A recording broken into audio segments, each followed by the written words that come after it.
Hello mga kabibig! Welcome back sa ating bagong YouTube channel. Ito ang pinakamaingay na YouTuber sa balat ng YouTube. Ako si Kabibig, maglebak-lebak nga tao with evidence na ko. Binasya naman si VP Sara Duterte dahil sa kanyang official statement sa araw na ito na nagkamali daw ang spelling ng satellite. Sabi na iba, wala na talagang pag-asa gumanda ang education system sa Pinas under Sara Duterte dahil daw mismo siya na DepEd Secretary at Vice President ng Pilipinas at ng opisina niya cannot even spell the word satellite correctly. Kawawang Pinas. O, ito kasi yung pinost nila na the spelling of satellite o S-A-T-T-E-L-I-T-E.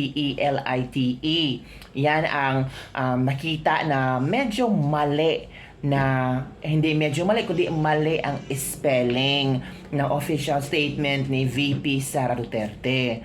So ngayon, maraming mga netizen ang nag-comment tungkol dito. Isa na itong mga Twitter account na kung saan talagang sinugod ang post na ito. Sabi ng iba, ganun ng DepEd, kaya panghuli tayo. Bobo din kasi si Sara Duterte.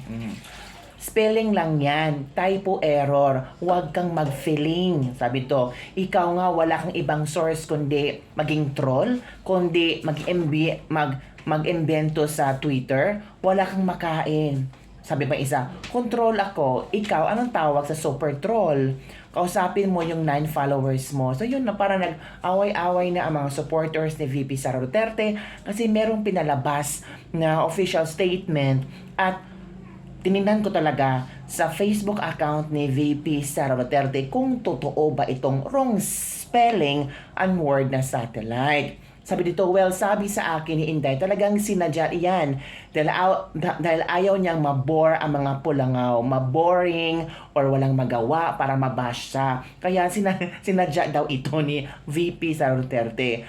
Pansin niya kasi walang bagong hanash, walang bagong binabatong intriga sa kanya. So, ginawa niya is, okay, let's try the spelling of satellite. Ay, kaya nag-trending si VP Sara Duterte nang dahil lang sa kanyang official statement. Kasi yung iba, like Martin Romualdez, kahit ilang statement account or ilang official statement na kanyang sinasabi sa mga trending na issue, hindi na pag-usapan.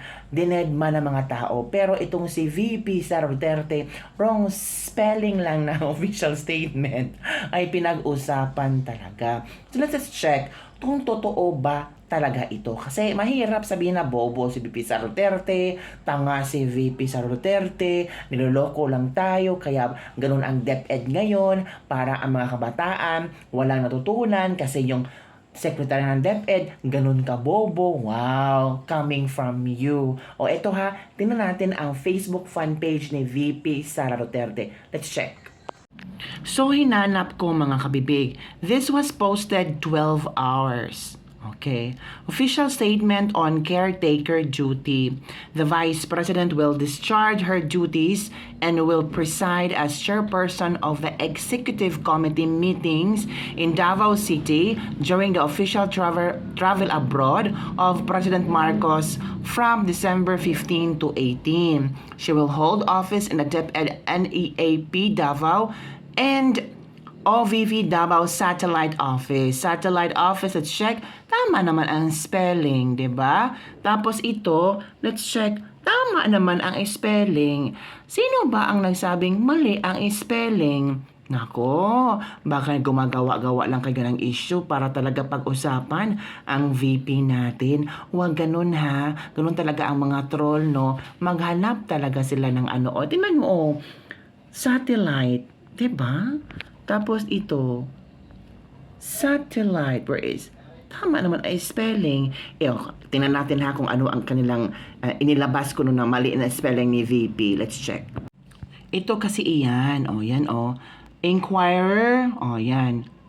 Spelling, tingnan natin ha kung tama ba ang spelling. Galing sa Inquirer yan.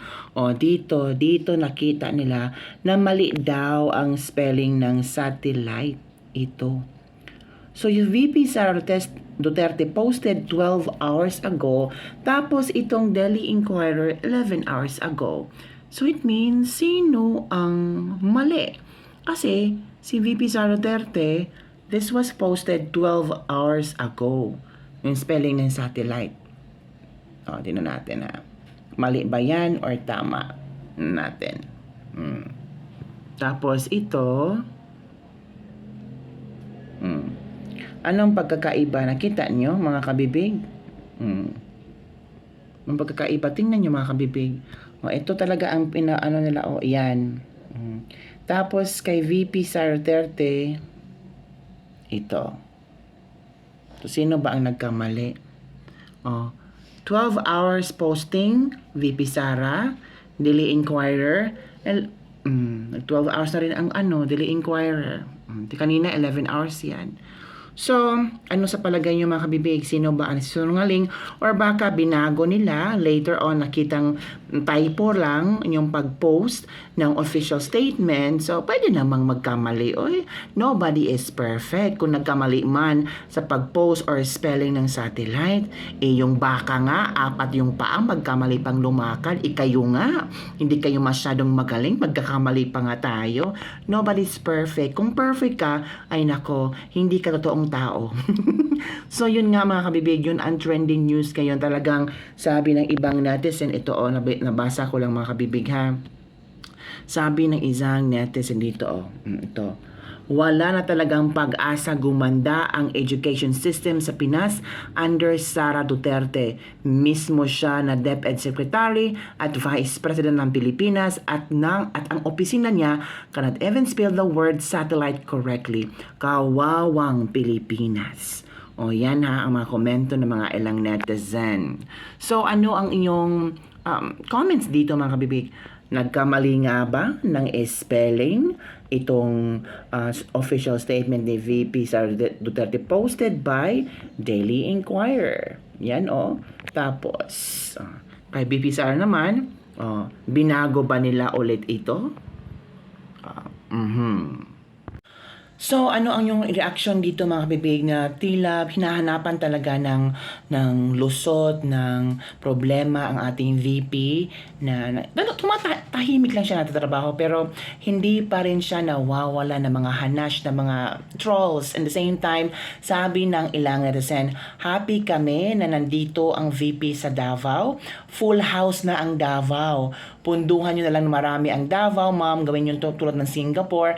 Bahala sila sa taas. Mga gahaman sila masyado.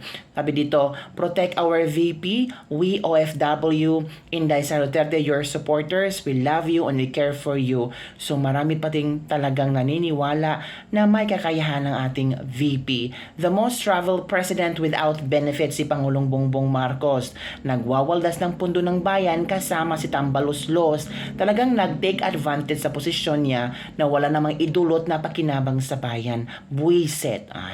Yan po ang mga komento ng ating mga netizens. So, ano ang iyong comments dito? Don't forget to like, subscribe, and share this video. Bye!